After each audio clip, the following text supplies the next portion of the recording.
In order for your tweets to be seen, you have to have followers.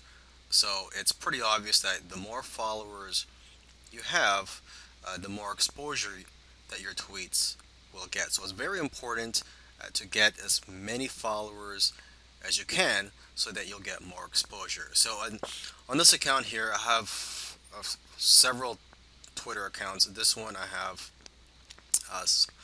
6,584 followers.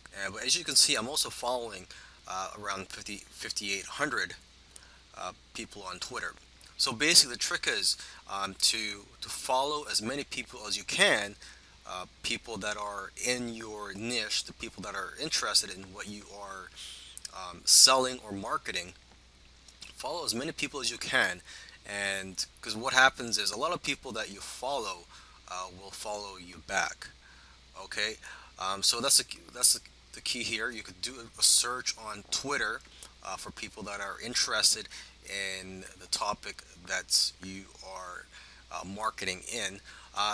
One tool that you could use is Tweepy.